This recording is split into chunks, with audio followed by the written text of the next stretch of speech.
Thank you, Ed. Welcome, everyone. Today, I'm going to talk about the maturity blueprint that we have developed to help the automotive industry navigate the software-defined vehicle transition. So we have moved past the stage in which we were discussing whether software-defined was just a trend. Now we all know is a reality, and we have nearly all OEMs investing in their software-defined vehicle transition. Now, one problem that we have identified is that this evolution is happening in an uneven way. So we have different companies or different geographies that are in different stages of software-defined vehicle maturity. And one key problem also is that while everyone is investing in software-defined vehicles, it's almost like if the industry is navigating without a map.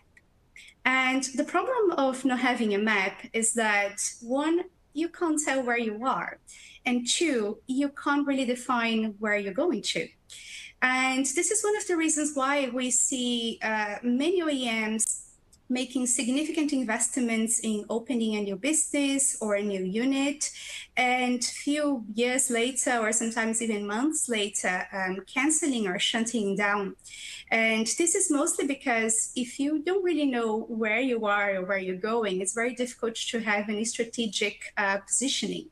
So it's becoming clear that we need to create a map, that we need to create a framework that would shed some light into the industry. And to that point, we had some attempts in the industry. I've been part of some of these attempts of creating an SDV framework. And one of the issues with what we had in the industry so far is that most of these attempts were, a person develops a framework or a company develops a framework.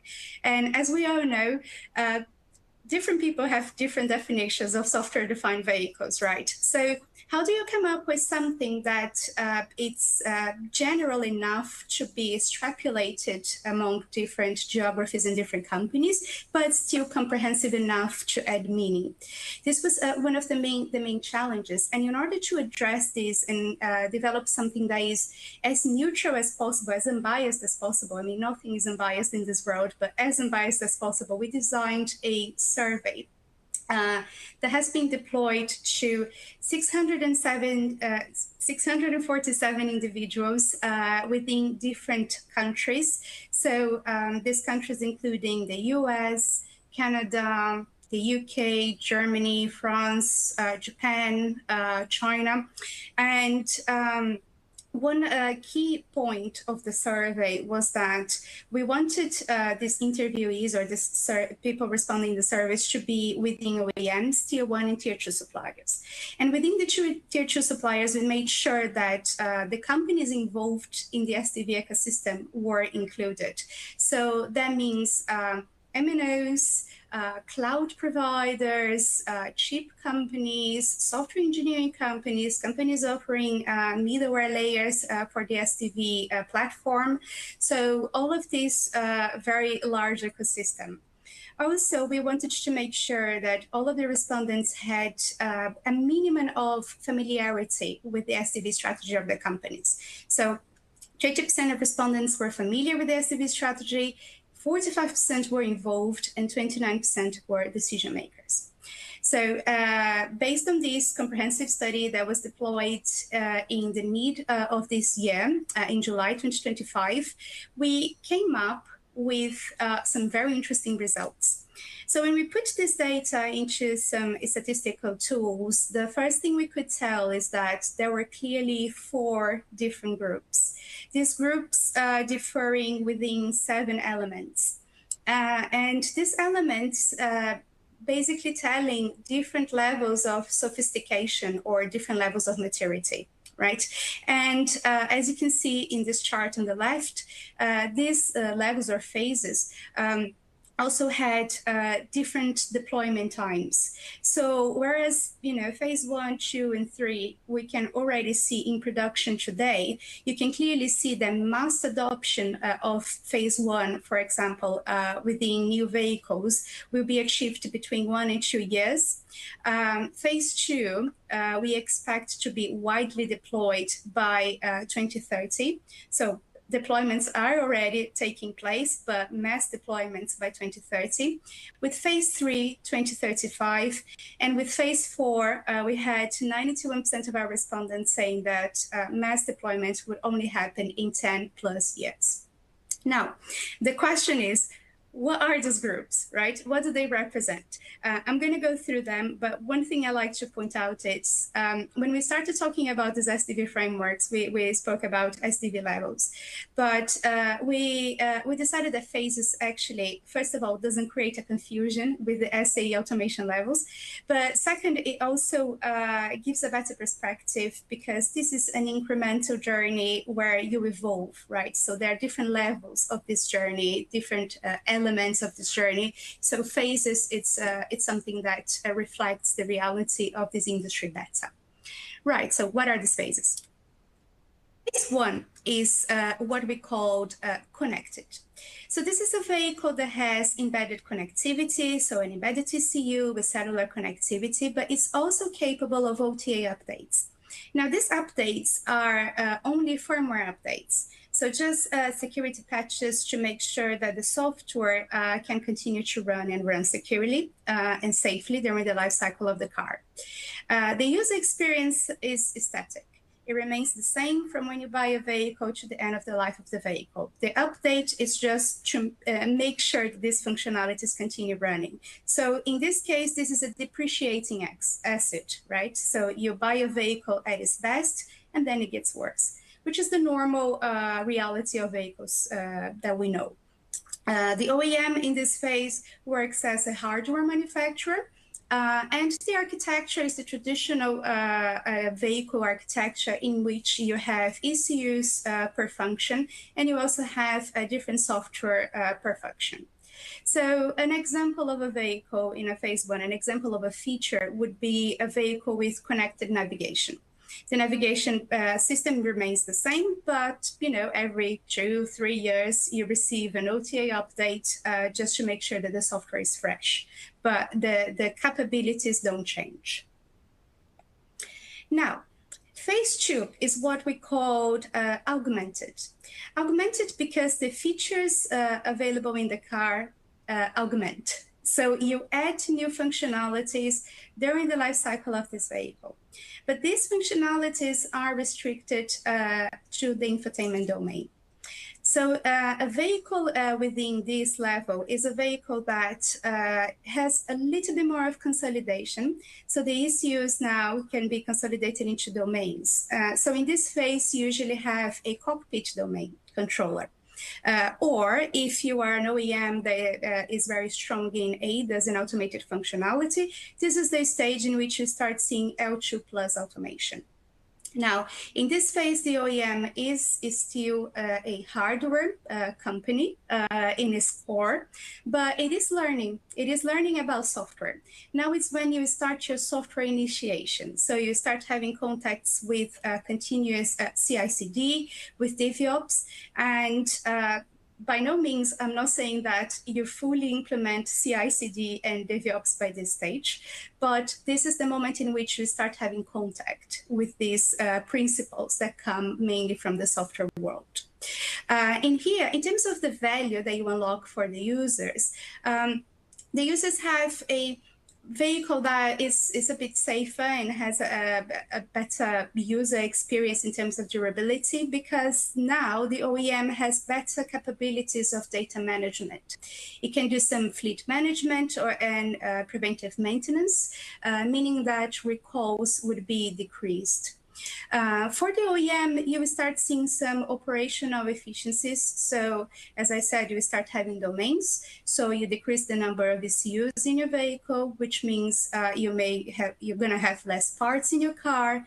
Your manufacturing process can be a bit more efficient, and even for sourcing, right? So software used to be a software per function, and now you can have a software per ECU. So you start seeing some operational benefits, some value for the customers, but still marginal. Marginal to the point in which your main business model in here will still be the vehicle sales. It will still be that one-off transaction that you have with your car. You will start having monetization from connected services, but again, it's still marginal. So one thing that if you look at phase one and phase two, it's the phase in which you enter your car and you have your phone and you try to use the vehicle embedded system. It just doesn't work. It's not very good. And you end up using the mirroring. You end up using your phone. So these are the phases in which you are not delivering enough value for the customer to say, I'm going to use the embedded system only. Now, phase three is when everything changes. Phase three is when you, as an OEM, reach what we call the iPhone moment, right? So, and this is the phase where we call adaptive. So vehicles become intelligent in this phase.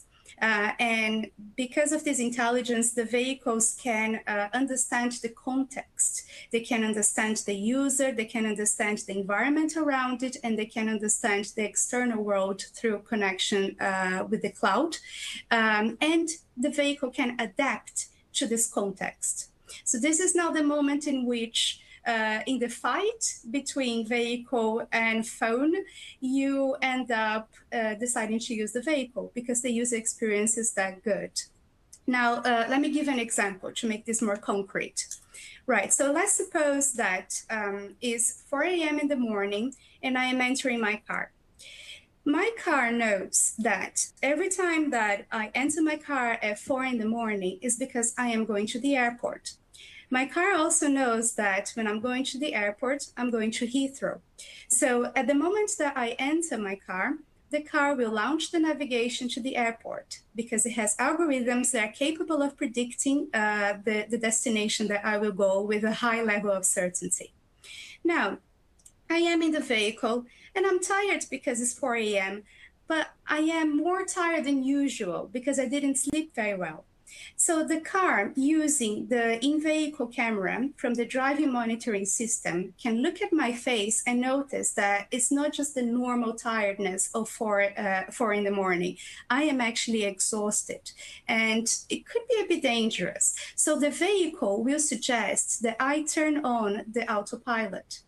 The vehicle will also send commands to the ADAS system to say that if there are any hazards, I should get a notification a few seconds before I would normally get a notification because I might be a bit slow to react. And also, when it sends me a notification, it will be a very bright color or it will be a very loud sound to make sure that I'm paying attention. So essentially what I'm saying here is, this vehicle is understanding me, is understanding the context, and is adapting to the reality. And as you can see, this is a cross-domain functionality, right? The driving monitoring system camera can be connected to the infotainment. We're talking about the autopilot system and the ADAS functionalities, which will be in the ADAS domain. So these domains are all talking to each other. How is this possible? Well, in the previous slide, we only saw the surface, right, of your car being contextually aware. But how does your car become contextually aware and, most importantly, adaptive? Well, this happens when you make changes in the vehicle EE architecture. So I mentioned before that on phase 2, you will start consolidating one domain, one or two domains max. Now you are moving towards more domains in your vehicle. Right? Or you are moving towards what is called a hybrid zonal architecture. Now, I call it hybrid zonal architecture because people say, oh, I'm adopting a zonal architecture. But nowadays, that doesn't mean much, right? Every OEM has its own interpretation of what zonal is. And this is because a full zonal architecture is when you have a central compute. There's no really difference between zonal architecture and central compute architecture. That's a full zonal architecture, but that's very hard. to achieve in automotive. So what you do is you start deploying zonal in stages, right? It's a learning curve. So this is why we call it hybrid zonal. But what is more important about this, the take about this, is that these hybrid zonal architectures, you have high connectivity, you have a high speed in-vehicle connectivity between different sensors and between different domains. So you essentially have the whole vehicle being able to communicate with each other, nearly the whole vehicle. Let me point that out. It's not a full zonal architecture yet. And your software, it's not a software per domain anymore. Now you have a software layer for your vehicle. So for example, if you had a map in the infotainment system and a map in the ADAS system, now you have a single map layer that these different domains will tap into, which is way more efficient and provides a much better, a much seamless experience, right? Because the vehicle systems can talk to each other. Now, how is this possible? This is possible when the OEM starts collaborating with this ecosystem.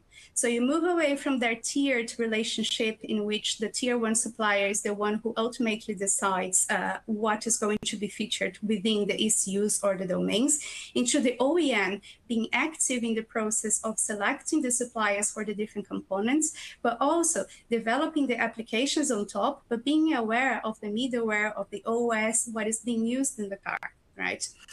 Everything being done in collaboration. And it's important because it's actually this collaborative relationship that will give you your competitive advantage, because no OEM is going to be able to develop all the software for the car.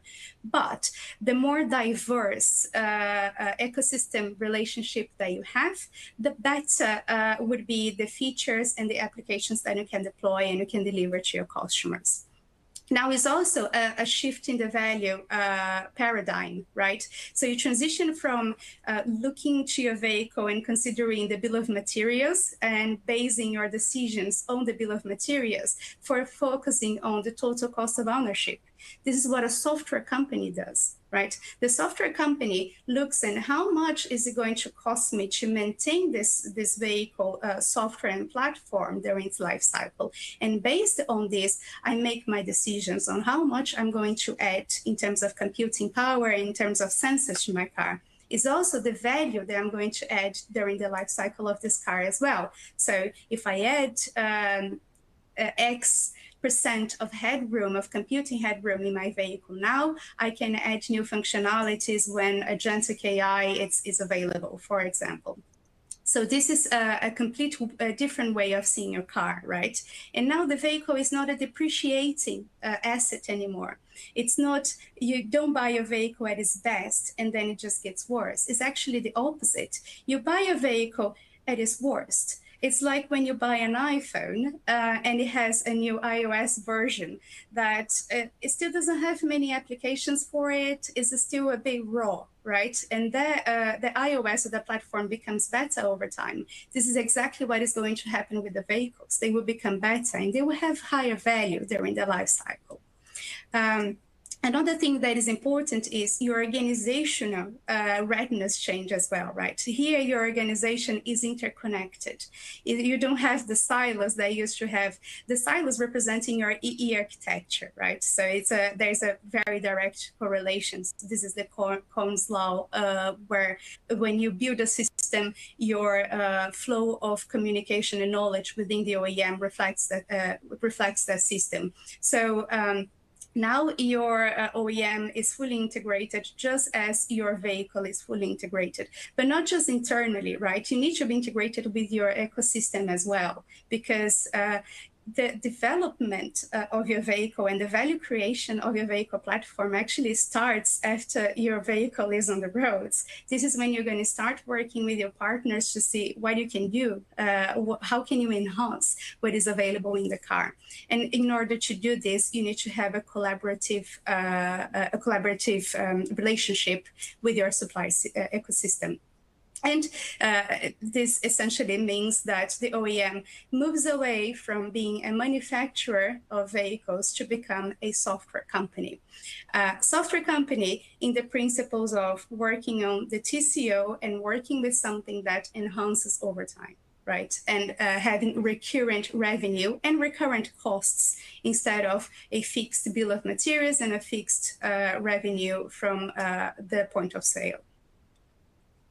So we saw really interesting statistics in our surveys. So essentially, this adaptive phase, which is the phase 3 of SDVs, is when you add value to the customer, when you add significant value to the customer. So 68% of the respondents believe that when you adding new functionalities in the ADAS and autonomous driving, will have its peak in phase 3. Right, which is actually something that adds value to the car, right? Imagine you buying a vehicle that doesn't have any automated parking functionality, and suddenly you can get this over-the-air update. That's really significant. And from the 68%, 53% believe this will happen in phase 3. Now, also, we saw that 66% of our respondents believe that it's by phase 3 that we're going to see vehicles receiving universal upgrades, meaning when the OEM launches a new software platform, that new software platform can be downloaded by vehicles from different models, different platforms, and different model year. Which is essentially what happens with an iPhone. Obviously, you have restrictions to it. The hardware can only accept so much. This happens with the iPhone, and obviously will happen with the vehicle. We will have to start thinking about hardware upgrades. But this is the point in which the OEM extrapolates and can send the software to as many vehicles as possible. And just one thing I would like to point out is I was talking about the fight, right? The fight between the car and the phone. So phase 1 and phase 2, the phone is fighting the car and the phone wins. In phase 3, the phone is fighting the car and the car wins because it provides you a user-centric experience. But why is this fight happening?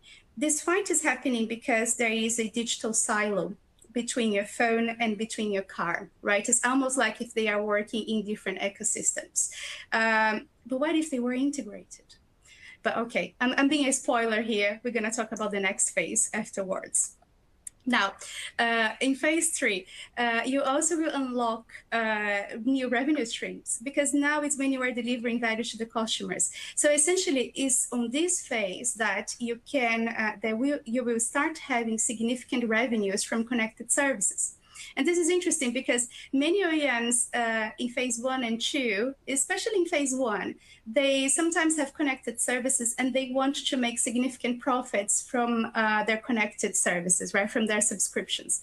But you're not delivering value. So in that phase, you will still see the enormous churn rate of users that use the connected services during the free trial period and decide to not renew it. Because why would they? Right? The phone is offering a better experience, so why would they do this? Whereas in a phase 3, it's when you actually start paying for the service because they're actually delivering value for you. And this is also when you start selling new functionalities of the vehicle, but software-driven functionalities, okay? Everybody talks about the BMW example of trying to sell heated seats, which is a hardware-driven functionality. So I'm talking about here in having a assistant that is capable of, natural language, but not very capable, and then you're providing an upgrade in the capability of natural language understanding, right? So these are things that are evolving through software, and are things that you can monetize. Now, again, the data shows that the OEMs also believe that it's in this phase that they can start monetizing the vehicle data. Right, and what comes after that?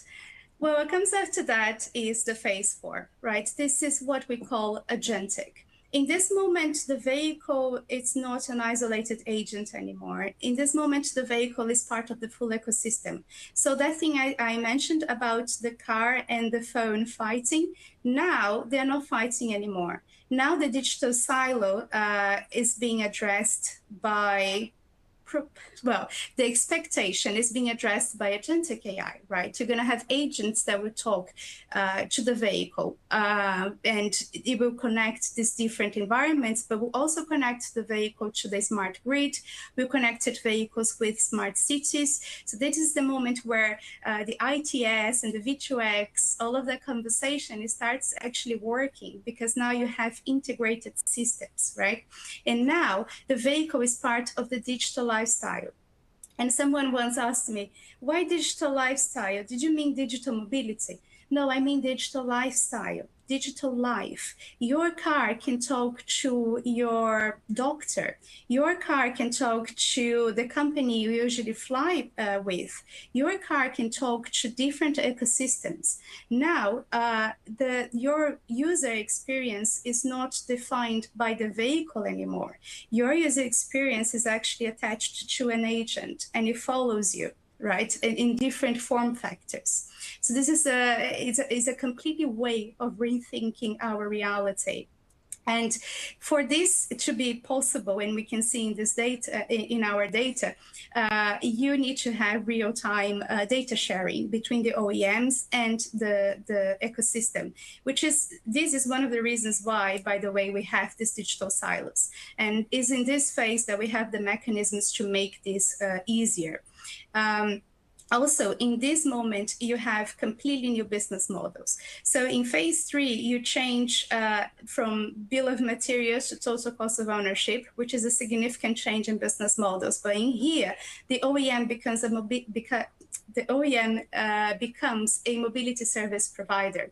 So it is offering completely different services, and there are completely new ways of monetization. So, okay, let's give an example, right? Let's make this a bit more tangible.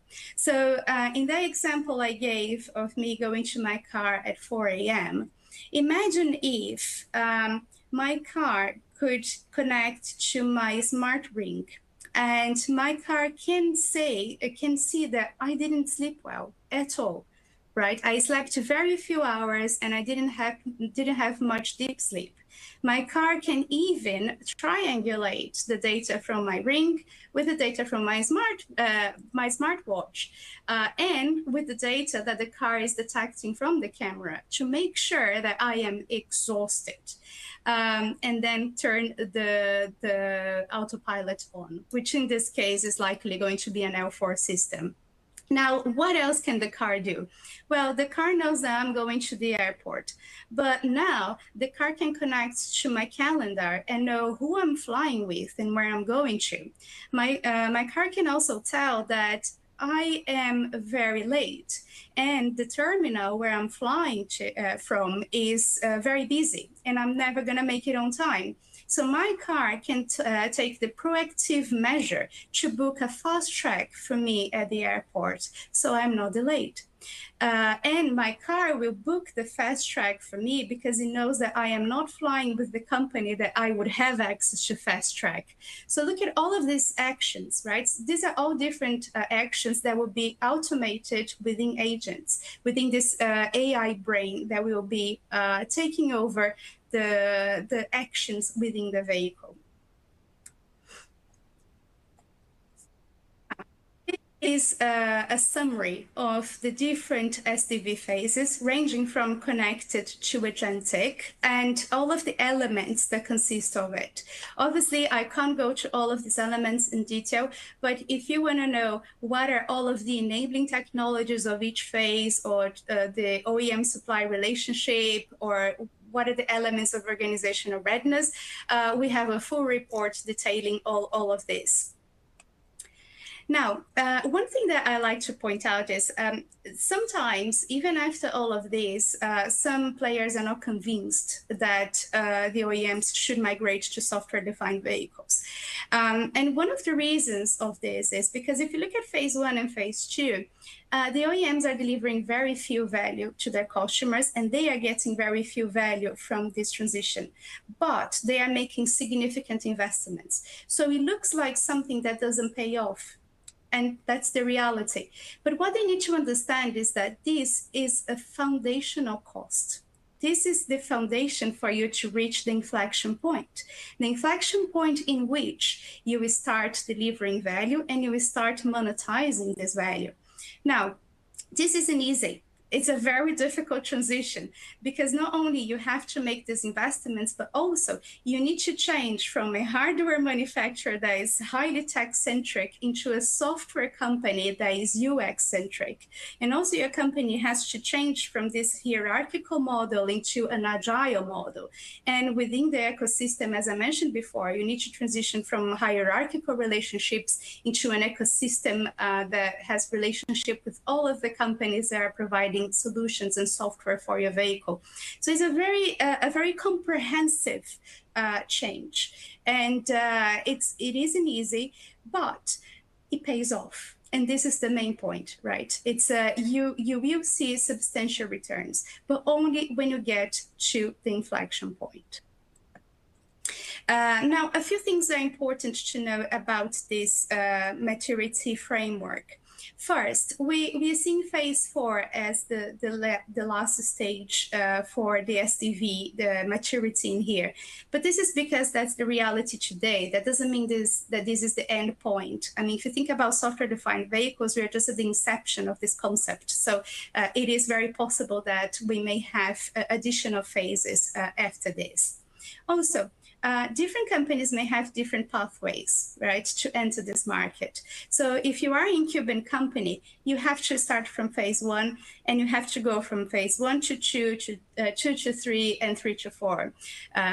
Whereas if you are a new disruptor OEM, or if you have a greenfield operation that is fully autonomous, you can skip some stages because you have no legacy. So you can start on stage 2, which we see a lot happening in China.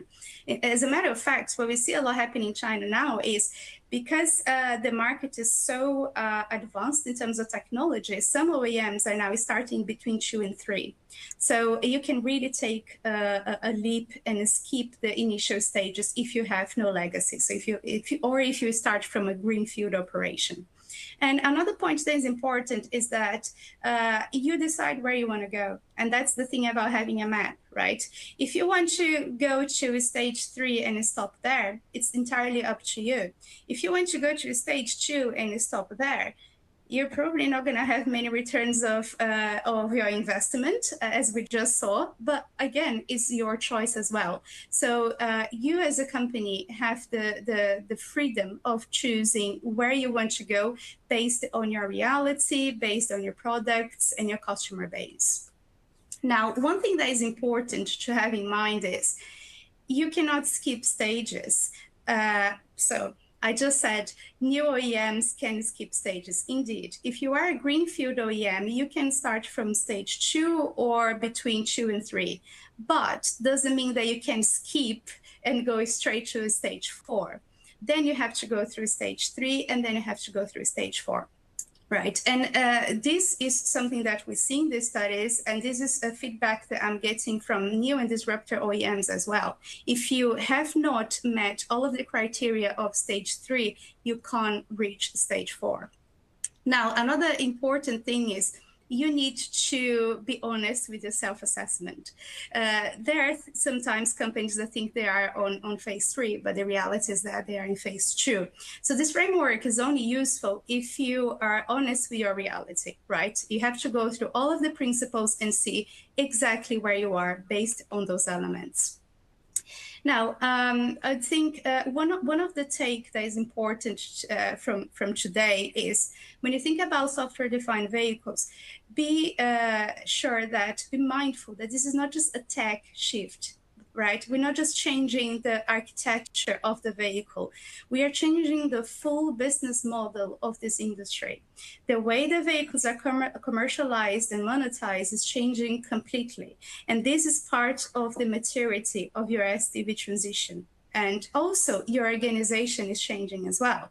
So You need to move into more agile and user-centric principles. You need to be fluent in software concepts and practices. Otherwise, you cannot advance.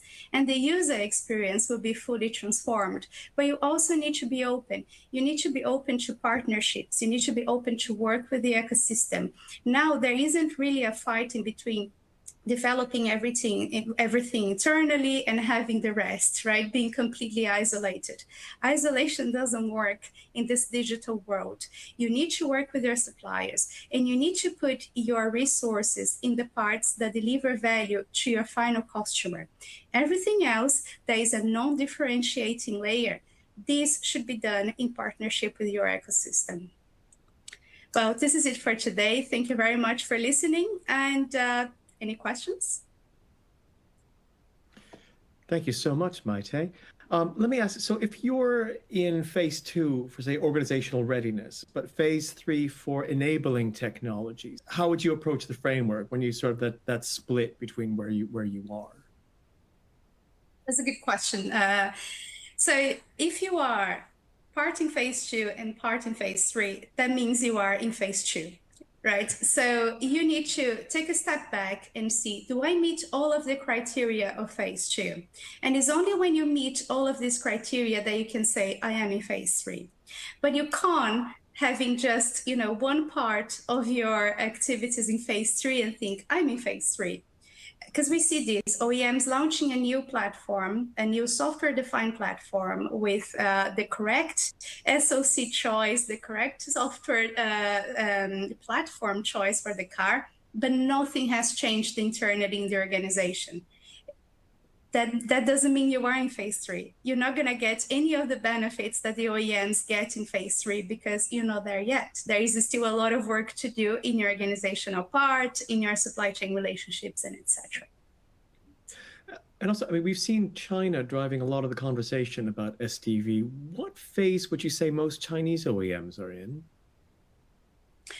That's another good question. So we have a SDV scorecard, and when we look at them, when you look at the Chinese OEMs, many of them are started in the phase 2, but are now in phase 3. Not full phase 3, of course. There are several elements to add in there, but they are all in between 2 and 3.